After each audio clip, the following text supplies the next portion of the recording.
When the steel plate came crashing down, Jack shielded Nicole without hesitation and left me, standing right beside them, to be struck hard.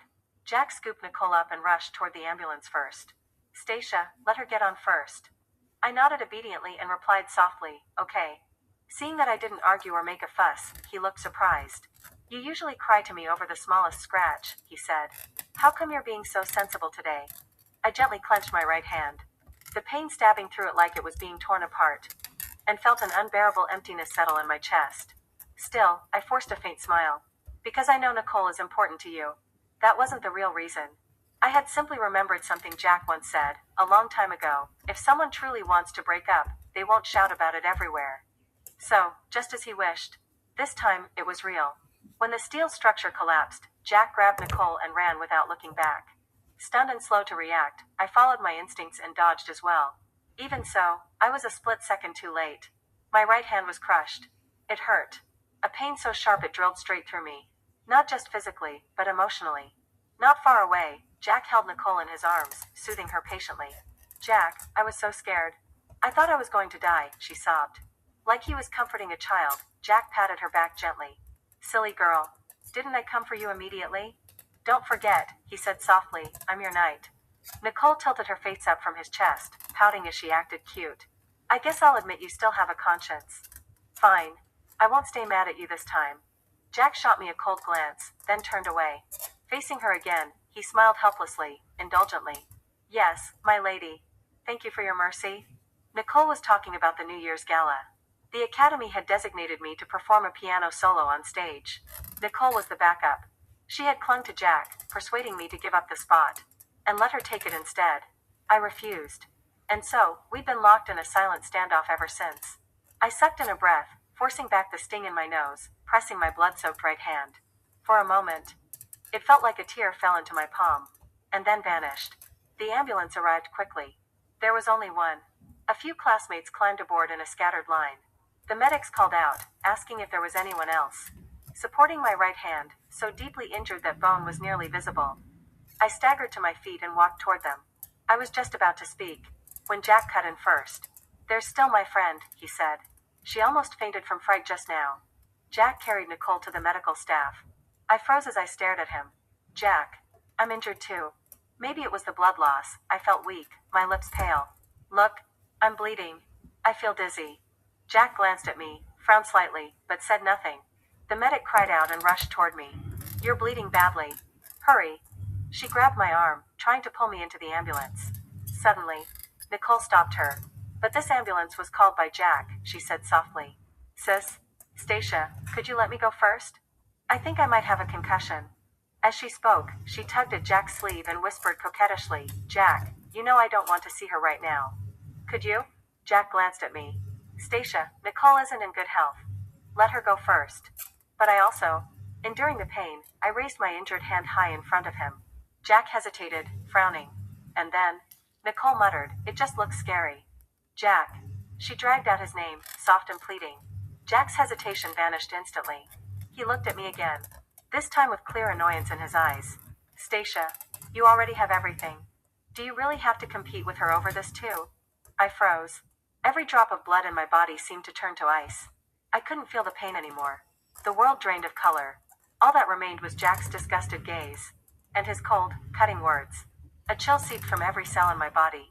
Even wrapped in a thick down jacket, I couldn't stop trembling. And in that moment, I finally understood. This wasn't a cold war between Jack and me. It was a delayed breakup. One neither of us had bothered to say out loud. Our relationship had ended the moment his heart wavered for Nicole. It was only official now. 2 seconds later, I came back to myself. I smoothed my expression, pressed my lips together, and smiled faintly at the two of them. I see. Then you go ahead. I'll call another ambulance myself. I turned away at once, pulled out my phone, and called for another one. The doctor said I'd narrowly avoided severing a tendon. Fortunately, I'd gotten there in time. Before leaving, I asked how long recovery would take. If it's quick, 1 month. If slow, up to 3, he said. And don't let it get wet. I thanked him sincerely. Then I opened my messages and typed, Teacher, about that International Conservatory Exchange program you mentioned before.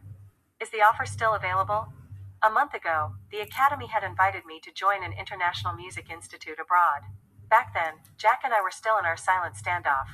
I was afraid that if I left, it would mean a clean break between us. So I politely declined. He didn't know about it. I was afraid he'd think I was using it to pressure him. But now, there was nothing left to fear. Because to me, we were already broken up. My teacher replied quickly, "Of course you can. There's still 1 week before the deadline, and classes officially begin in 2 months. They've been hoping you'd come. What, have you made up your mind? And your boyfriend?" I typed back, "Thank you for your concern, Professor. We've broken up. Also, I'd like to register." She replied, "I told you before, someone meant for you will be waiting in your future. I'll send you the application form shortly." Tears welled up in my eyes. Forgetting that she couldn't see me, I nodded repeatedly at the screen. "Thank you, Professor." Perhaps I was grateful that she hadn't given up on me. I filled out the material she sent with great care, especially the self-introduction section. I was so earnest that I nearly started from the day I was born, completely unaware that someone was standing at the door. "Feeling any better?" I looked up. Jack's tall figure leaned casually against the doorway, his gaze lowered toward me. I put my phone away. "Why are you here?" Jack frowned slightly, unconsciously. "Who were you chatting with so happily?" Distracted, I replied, "No one. Just my teacher asking about something." I didn't want to tell him the truth. After all, we no longer owed each other transparency. Jack didn't notice my expression. He dragged over a small stool and sat beside me. Reaching out, he grabbed my right hand, wrapped thickly like a rice dumpling, and raised an eyebrow. "That serious?" I pulled my hand back. "Yeah, the doctor said it can't get wet." Seeing that I didn't make a fuss, he looked surprised.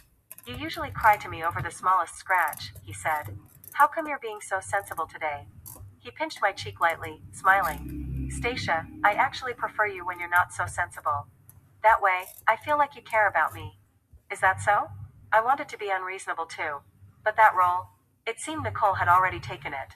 Nicole was Jack's childhood sweetheart, and I was the girl he'd been betrothed to by word of mouth. It had started as nothing more than drunken jokes between elders at a dinner table. No one had taken it seriously. In 17 years, I had never even met Jack. Until high school, when I was bullied. The perpetrators were punished as they should have been, but I developed psychological issues and became too afraid to return to school. When the Botts family found out, they made a phone call. And just like that, I transferred to Jack's high school. The first time Jack saw me, he smiled. "Hello, classmate Hofer. Heard my grandpa found me a little wife." My expression froze. He hurriedly added, "Just kidding. I'm not a bad guy. If anyone bullies you from now on, tell me. I've got your back." Carrying my small backpack, I nodded obediently and thanked him softly. My classmates treated me kindly. The teachers were gentle too. I thought my life had finally escaped the nightmare. But Nicole, for reasons I never understood, began to hate me. Glass shards in my dance shoes. A dead frog stuffed into my desk. Superglue smeared on my chair. The nightmare returned. "Go on. You fake saint, go complain to Jack." Jack and I grew up together. Over a decade of history. You really think he'd choose you? If you want to blame someone, blame yourself for being greedy, for stealing what's mine. I was terrified. The second round of bullying dragged me even deeper into despair. So many factors silenced me. Until one afternoon, I finally broke down crying in a bathroom stall. Jack panicked, pacing outside, not knowing what was wrong. It wasn't until a kind classmate told him that Nicole had been bullying and threatening me. His face went cold instantly. Without a word, he dragged her over and made her apologize to me. He stood at my side, not once favoring her for their decade-long bond. Instead, he looked at her coldly. "Nicole, no matter your reason," he said, "bullying a classmate is wrong. And especially when it's Stacia." Nicole screamed at me, "Why does she deserve it? She took everything from me. Dance competitions, piano competitions, hosting the New Year's gala. And even you." She bit her lip, a tear falling. "Jack, we've known each other for over 10 years. Am I really worth less than her? What right does she have?" She raised her hand toward me. Jack stepped in front of me, his voice turning colder still. "Nicole, you will not lay a hand on her." In the end, Nicole was expelled from school and sent abroad by her family. Both my parents and the Botts family were furious. To quell the matter, the Chen family forbade her from returning. After that incident, my attitude toward Jack softened. I thought it was the moment our relationship truly began to warm. I never imagined it would later become the rift between us. Not long after, Jack and I were admitted to the same university. In my sophomore year, Nicole, whom we hadn't seen in a long time, suddenly reappeared. I heard she couldn't stand staying overseas, and had worked desperately to retake exams. Combined with her seemingly sincere remorse, she earned the elders' approval. She was admitted here without much trouble. I also heard that she'd suffered greatly abroad, and had developed serious psychological issues. And so, this time, she became the one to be protected. When Jack talked about Nicole, his face was full of pain. I never thought she'd end up like this. Stacia, you didn't see it. It's heartbreaking. If only I hadn't been so harsh on her back then. I tried to comfort him. You couldn't have known what she'd go through. Jack, don't blame yourself so much. How can I not? He snapped. If it weren't for you. He stopped abruptly, sighed, then said, I didn't mean to blame you. But the look in his eyes told a different story. I felt at a loss. By then, I was already in love with Jack. So I swallowed my grievance, thinking that time would smooth everything out. I never expected that from then on, Nicole would stand squarely between us. At meals, Jack always made sure to serve her first. On dates, if she messaged him, he replied immediately. Even in the movie theater, he would get up at once and step outside to answer her call. From initial understanding, to later arguments, I fought with him, threatened to break up, demanded he cut Nicole off. But after it happened too many times, he grew immune. He let out a scoffing laugh. Nicole has already suffered so much. What's wrong with being a little more tolerant?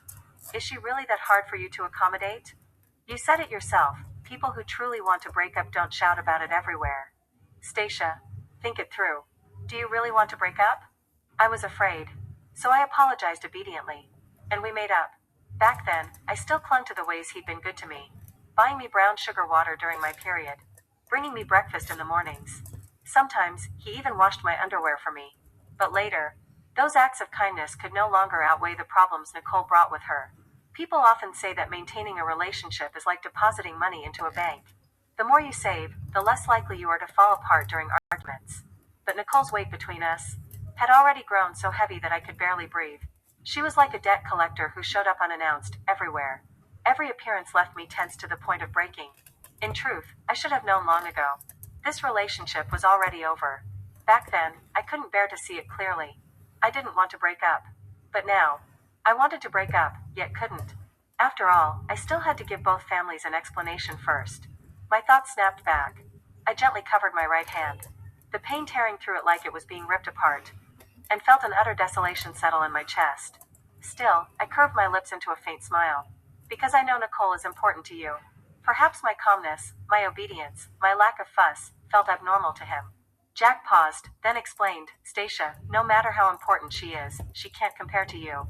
Don't forget, you're my girlfriend. I didn't respond. I kept smiling. Didn't you say it yourself? I asked softly. People who truly want to break up don't shout about it everywhere. Jack, what if I want to break up with you? I said it with a smile in my eyes. But the smile never reached them. I genuinely wanted to know. If I really brought up breaking up, what would he do? I didn't expect it. Jack stood up and pulled me into his arms. Be good. Don't say things like that again. Aren't you tired of it? You know it, we're bound together for this lifetime. He held me tightly. I let him hold me, my thoughts drifting. Even though I had already decided to break up, I still felt a trace of regret at that moment. Setting Nicole aside, Jack had truly treated me well over the years. Otherwise, I wouldn't have tangled myself with him for this long. Suddenly, over his shoulder, I looked toward the glass window outside. On the lawn downstairs stood a white figure. In her hand was a red string. Tied to it was a small pig charm, pink and black. I had given it to Jack in the first year we started dating. He'd been so happy back then. He showed it off on every social platform, saying he'd never take it off. But now, it was being idly toyed with in Nicole's hands. I laughed. At my own naivety. So this was how short forever really was. The warmth in my gaze disappeared completely. I pushed him away. I'm a little tired. You should go back first. Jack looked down at his suddenly empty arms, a flicker of disappointment crossing his face. Then he sat himself down by my bed, clearly intending to stay. I'll keep you company here. Before the words had fully settled, his phone rang. Jack's expression stiffened for a split second. The words I was about to say swallowed themselves back. It seemed I wouldn't need to chase him away. The phone rang for a long time. Jack answered. The voice on the other end carried a trace of sobbing. His tone softened instantly. Is it serious? Don't worry. I'll come over right away. I watched coldly. Jack hung up, his eyes darting slightly. Stacia, something came up with Nicole. She can't handle it alone. I'll go take a look. I smiled politely. Go ahead. He stood and walked toward the door. Then, as if remembering something, he turned back. Baby, I'm sorry. I'll come back as soon as I take care of it. I kept smiling. Okay. When his figure disappeared past the doorway, I withdrew my gaze and immediately called my mother. 2 weeks later, I was finally discharged. Jack had said he'd come pick me up, but at the last minute, he said something had come up again with Nicole and he couldn't leave. I didn't even bother replying. Since I'd been hospitalized, he sent me messages constantly. But he never came to see me once. My phone was filled with his messages, white chat bubbles stacked densely. I didn't reply to a single one. The doctor repeatedly warned me, absolutely no contact with water. I nodded obediently, then carried a pile of oral and topical medicine back to campus. I first apologized to my teacher, telling her I wouldn't be able to perform at the New Year's gala. Then I apologized to my classmates who'd rehearsed for so long, hoping my injury wouldn't delay them. To my surprise, everyone was kind. The teacher said that as long as I was okay, that was what mattered, and she'd let the substitute go on stage. My classmates exaggeratedly declared that I'd forever be their piano fairy and welcomed me to guide them anytime. Their words made me laugh. I promised them that on performance day, I'd definitely be in the audience cheering them on. Stacia, you're really great. Unlike that new Nicole. Yeah, I wanted to say it too. Not trying to step on anyone, but she's really bad. And her temper's huge. Last time I just pointed out one wrong note and she rolled her eyes at me. As they were venting, the subject of the complaints walked in. The previously lively, warm atmosphere instantly sank into awkward silence. Everyone grew uncomfortable. Nicole didn't notice. She glanced at me and snorted lightly. Stacia, what are you doing here? There's no place for you anymore. I swept a cool glance at her and replied coldly, that doesn't seem to have anything to do with you. You. Seeing everyone gathered around me, all eyes turning toward her, her eyes reddened. You put them up to isolating me, didn't you? I frowned, speechless. The next second, Jack walked in as well. Nicole threw herself into his arms. Jack. He caught her, then turned and froze when he saw me. What's going on? Nicole leaned close to his ear and whispered something. A few minutes later, Jack looked at me deeply. Stacia, why are you targeting Nicole? Your hand wasn't injured because of her. I stared at him in disbelief. I'm targeting her. Then why is no one talking to her? Realizing what he meant, anger surged through me. I was just about to stand, when the other classmates spoke up. Which eye did you use to see our Stacia targeting her? She's been sitting here for less than half an hour. We just don't like people who don't put in effort and still act like entitled princesses. What does that have to do with Stacia? Jack, I used to think you were perfect. Turns out you're not. Your brain's got issues. Exactly. You don't stand up for your own girlfriend, yet you protect someone else. Voices overlapped, one after another.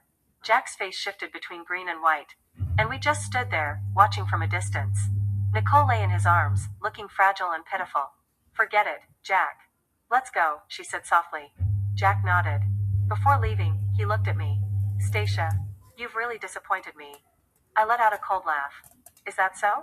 But I had already been disappointed in you for a long time. 2 more weeks passed. It was New Year's Day. That morning, my teacher notified me that my application had been approved. I was just about to ask her to keep it confidential. I didn't want to make a big deal out of it before I left, but the notice was posted on the bulletin board anyway. And just like that, everyone knew I was going abroad to study. They all came to congratulate me. I could only force a polite smile. Sure enough, Jack found out too.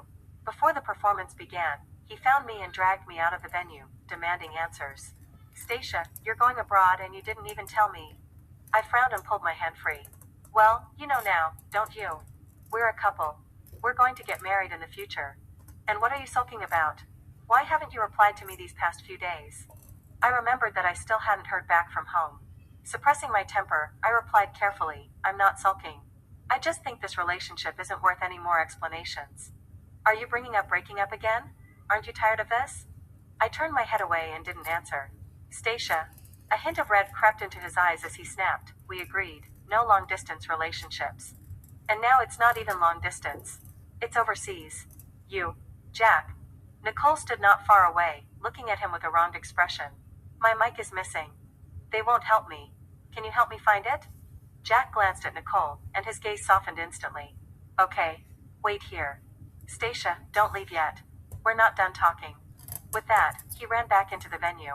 Nicole, however, walked toward me step by step, a cold smile curling at her lips.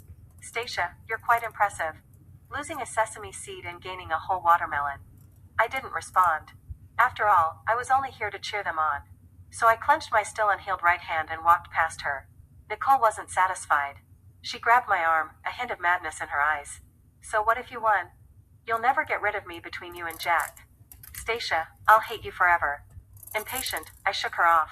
Suit yourself. Do whatever you want. Just stop bothering me. Back in the venue, the performance was about to begin. The members all shouted for me not to leave afterward. There was a celebration party, and I had to attend. I nodded in agreement and even wished them a successful performance in advance.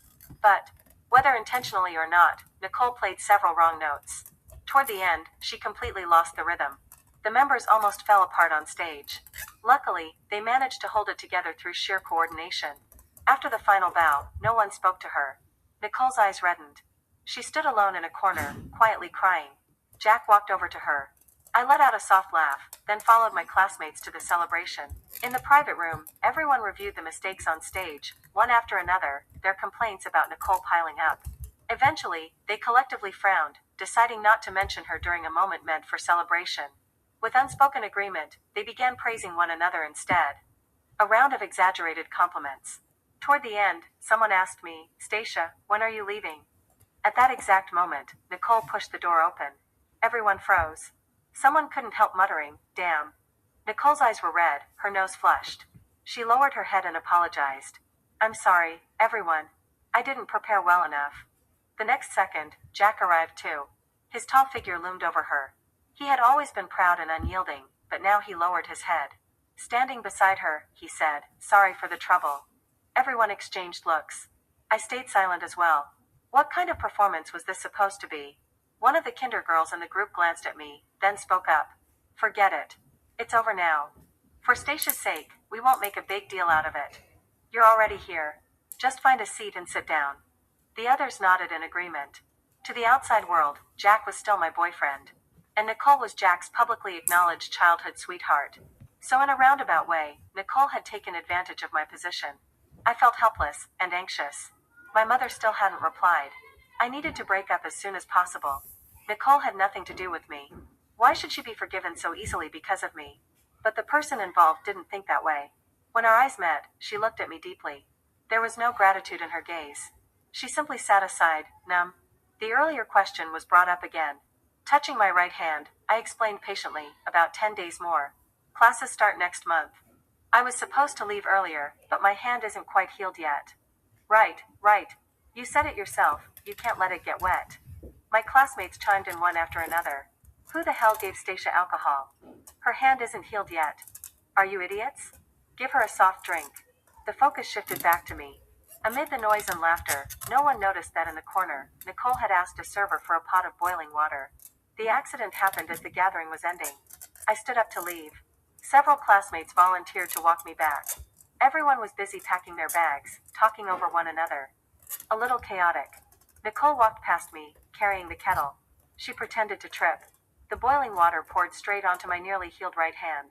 I hadn't even processed what happened yet. When Nicole screamed first. Oh my God, what do we do? The scalding water seeped through the breathable white gauze into my palm. A piercing pain shot through me, making me frown. Jack, I've messed up again. What should I do? As she spoke, she viciously pressed her fingertip into my wound. A flash of malice crossed her eyes. Instinctively, I shoved her away. Nicole immediately reverted to her fragile act, collapsing to the ground in tears.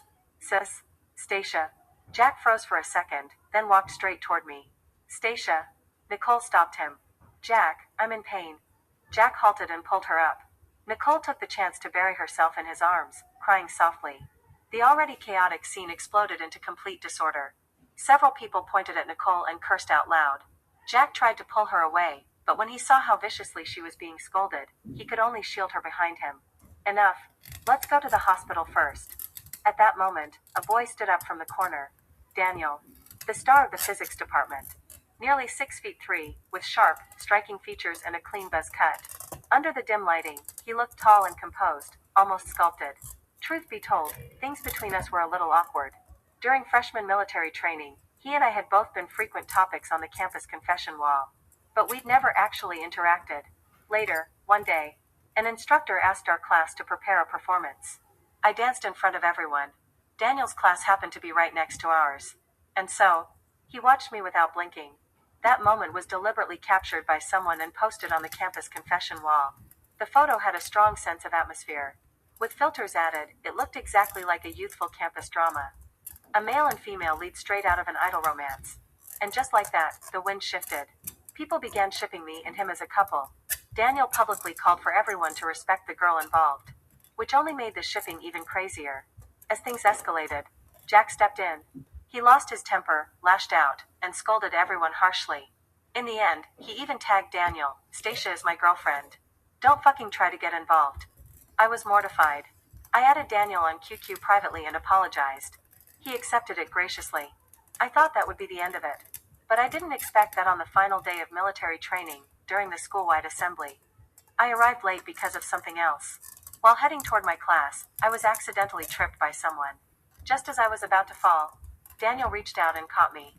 That single moment ignited the entire school. The confession wall incident had already driven people wild.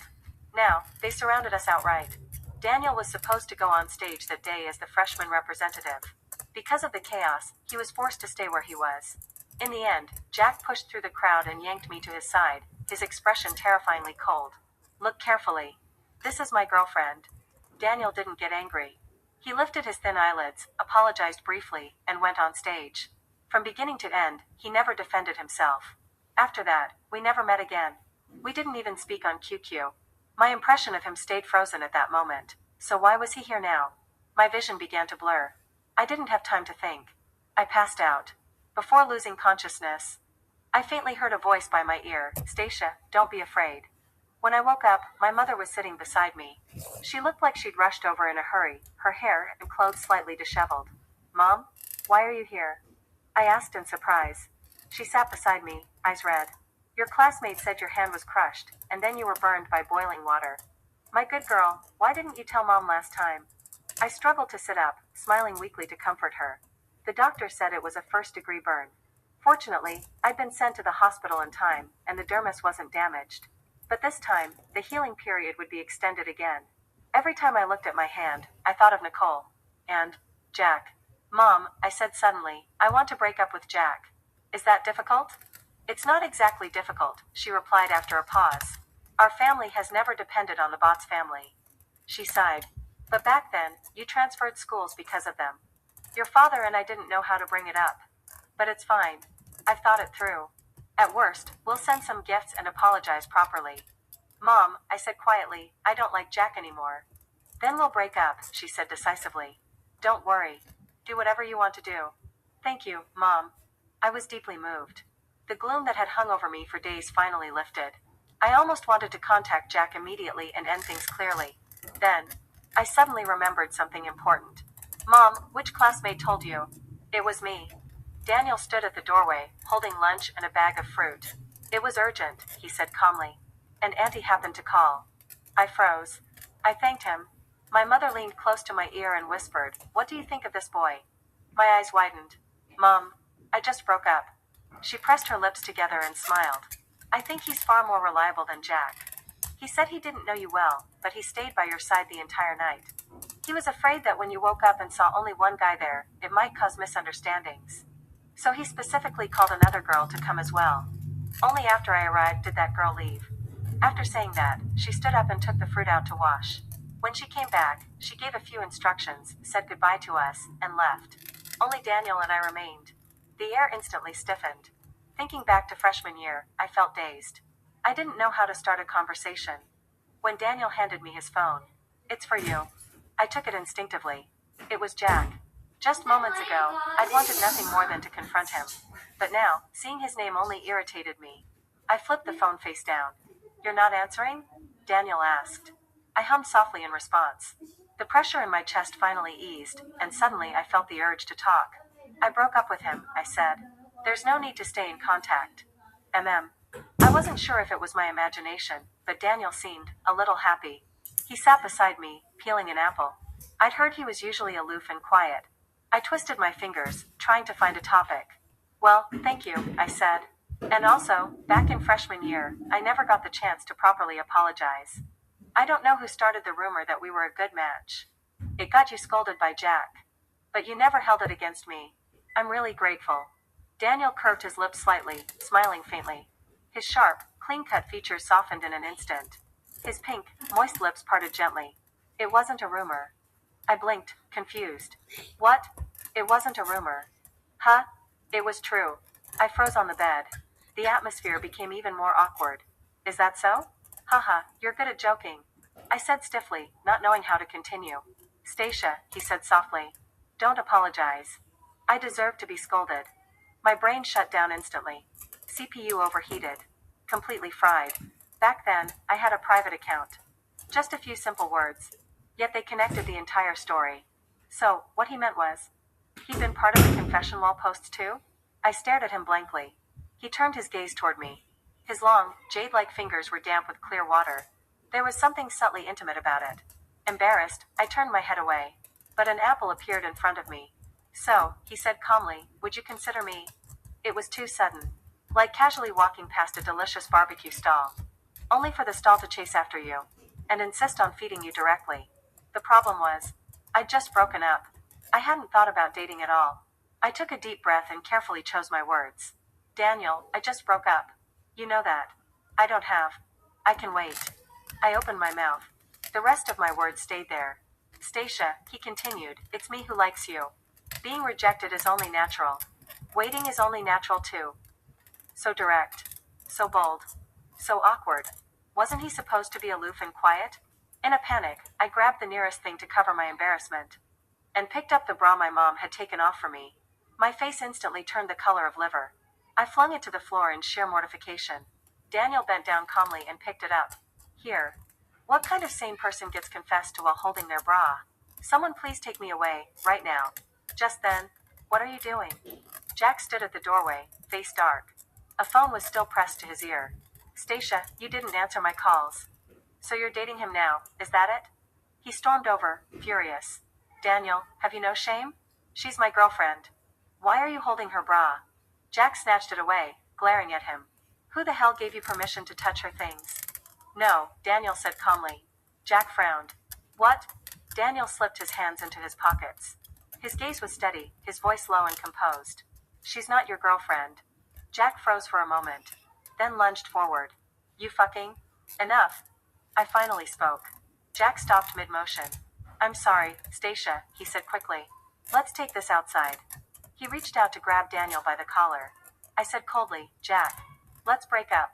Jack paused, then forced a smile. Stacia, stop messing around. I'm not messing around, I replied. Let's break up. He froze. Are you serious? Yes. He forced a smile. It's fine. You'll cool down in a couple of days. It won't be fine in a couple of days either, I said calmly. For me, we broke up a long time ago. I took my phone and, right in front of him, deleted every single way to contact him. Jack's face turned deathly pale. No matter how many times we'd argued about breaking up before, I had never deleted him. This time, I said quietly, it's really over. Jack's lips trembled. In the end, he left, lost and hollow. I didn't have the energy to dwell on it. Because the very next second, my phone received concern from across the ocean. The professor there allowed me to report 2 weeks late. To heal properly before arriving. I smiled. Finally, some good news. Daniel, who had been silently watching everything unfold, raised an eyebrow. You seem pretty happy for someone who just broke up. After thinking about it, Daniel could be considered a friend now. So I told him the truth. Yes. My hand was burned, remember? I explained the situation to the professors there. They agreed to let me go 2 weeks later. Daniel nodded thoughtfully. Oh, the professors are pretty nice, he said. They really are. As for the school, even though I strongly demanded that Nicole be severely punished, she insisted it was an accident. So aside from covering my medical expenses and apologizing, she only received a major demerit and probation. This time, I learned my lesson. I told no one except my close friends. A week later, I returned to campus. The performance group members came to my dorm, practically begging for forgiveness. They said they felt terrible about the accident that day, and hoped I'd give them a chance to make it up to me before I left. I wanted to refuse, but after some thought, I figured it would be nice to hang out together before leaving. We could invite friends too. So I agreed. That day, I invited a lot of people. Daniel was there as well. Everyone had a great time. They took photos, posted on social media, saying they'd miss me once I left. I didn't expect Jack to see it. Downstairs at the dorm, he stopped me. Stacia, I was wrong before. Give me one more chance. Don't go abroad, okay? I replied coldly, that's impossible. Jack forced a smile, but his eyes reddened instantly. Then what do all these years between us count for? Can you really bear to throw it all away? Count it as time spent. As experience.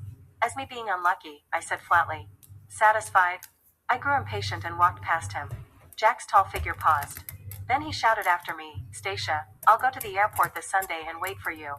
Do whatever you want, I replied without turning back. The originally scheduled departure date was postponed by 2 weeks. I told only Daniel and a very small number of friends. So naturally, Jack showed up at the airport for nothing. That day, after dinner with Daniel, I was heading back to the dorm. Downstairs, we ran into Jack again. He was extremely agitated. He rushed over and hugged me tightly. Stacia, I knew you couldn't let go of me, right? Thank you for not leaving. Do you know how terrified I've been these days, thinking you'd leave? At the airport that day, my mind went completely blank. Before he could finish his long speech, Daniel walked over and yanked me behind him, his voice cold. TSK, you've crossed the line. Jack froze. The next second, he clenched his jaw. Daniel, was it you who seduced her? You shameless, despicable bastard. You actually tried to steal my girlfriend. I frowned. Jack, that's too far. Our breakup has nothing to do with Daniel. Stop biting people like a mad dog. Jack's eyes turned bloodshot. He roared like he'd lost his mind. How does it have nothing to do with him? We were fine just days ago. The moment he showed up, you broke up with me. I'm going to beat him to death. He raised his fist again. It's because I don't like you anymore. Jack's raised fist froze in midair. After a long pause, he stared at me in disbelief. No, you can't not like me. Stacia, is this because of Nicole? I told you. I only see her as a little sister. She had it so rough abroad, that's why I treated her well. If you don't like it? I looked at him calmly and repeated myself. Jack, it's because I don't like you anymore. Back in high school, he protected me like a hero. From that moment on, his place in my heart grew impossibly tall. My love spread like wild vines, filling every corner of my heart. Before Nicole appeared, I truly wanted to spend my whole life with him. But after Nicole came back, everything changed. Our relationship became like a train missing its bolts. Carriage by carriage, it derailed. I tried desperately to hold it together, to keep it from leaving the tracks. But I failed every time. In the end, I finally understood. From start to finish, I was the only one trying. Where's the red string I begged for? When the steel plate collapsed, where were you? When Nicole made things difficult for me, where were you? And after Nicole returned, standing squarely between us? Time and time again, conflict after conflict. Where were you then? Jack, I gave you chances. You chose not to take them. Do you remember now? I looked straight into his eyes. The color drained from his face, inch by inch. Stacia, it wasn't like that. Go back, I said softly. Don't come looking for me again. I pulled Daniel with me and turned away. I sighed inwardly. So awkward. Every time Jack caused a scene, Daniel happened to be there. We walked along the campus path. I'm sorry, I said quietly. I keep dragging you into my mess. It's fine, he replied calmly.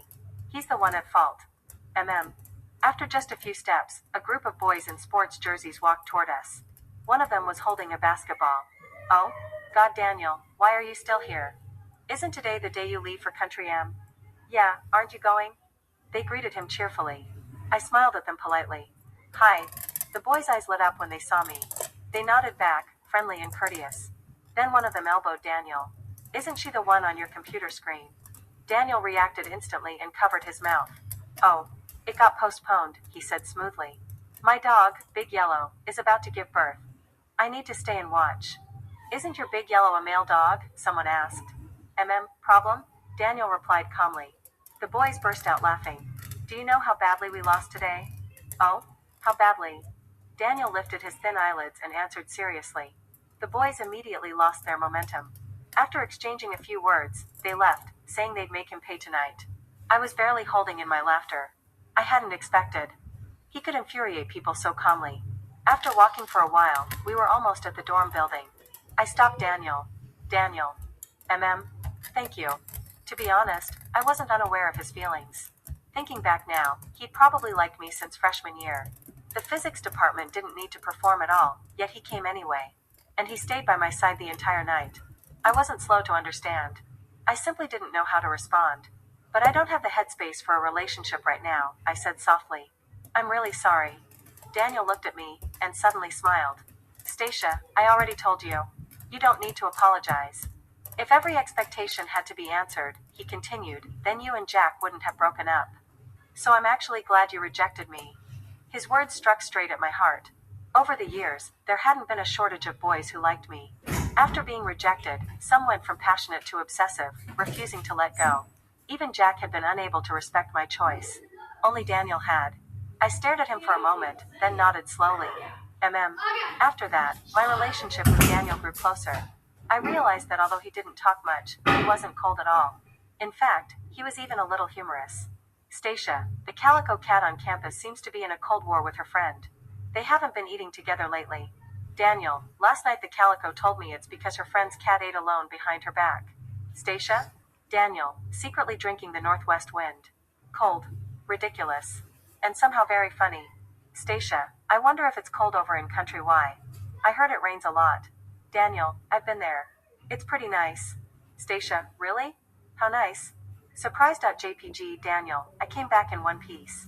There were warm moments too. Like when I missed my friends. After gatherings, I'd return feeling oddly empty. Stacia, feeling sad. Once I go to Country Y, it won't be easy to get together like this anymore. Daniel, no worries. It's just a plane ticket. I'll sponsor it. Big Brother's Rich.jpg. I didn't know whether to laugh or cry. In the final 2 weeks, because of Daniel, the days didn't feel quite so heavy anymore. And then, Jack suddenly changed. It was as if he'd made up his mind to win me back, as though he'd finally figured out where our problems lay. He appeared around me every day, repenting, begging, pleading. I was exhausted. But I didn't want to damage the relationship between the Hofer and Botts families, so I could only grit my teeth and ignore him. My once orderly routine, classroom, dorm, cafeteria, was disrupted. I started eating at irregular hours, either very early or right on the dot. One day, during a break in a public lecture, I was sprawled on my desk catching up on sleep. Daniel sat beside me. For the past few days, he'd been sitting next to me constantly. The room, once noisy, suddenly fell silent. I opened my eyes, tired. Nicole was standing in front of me. Her eyes were red again. Sis Stacia, she said softly, this Saturday is Brother Jack's birthday. Could you come to his birthday party? Brother Jack said that if you don't come, he won't forgive me. We haven't spoken in so long. Could you go? Please. I looked at her coldly. As she spoke, tears kept falling. Her pitiful appearance stirred sympathy among the boys around us. They joined in, urging me to agree. This Saturday just happened to be the day Daniel and I were leaving the country together. I was going to Country Y. He was going to Country M. But even if I weren't leaving, I still wouldn't go. I'm sorry. I can't. Please, Sis Stacia, she begged, and actually started to kneel. With the atmosphere pushed this far, some people's gazes toward me began to change. Seeing this, Daniel let out a light laugh. You're Nicole, right? From the performance department? Nicole froze for a second. What? I'm saying you're quite good at moral coercion. If every apology had to be forgiven, then there wouldn't be prisons or disputes.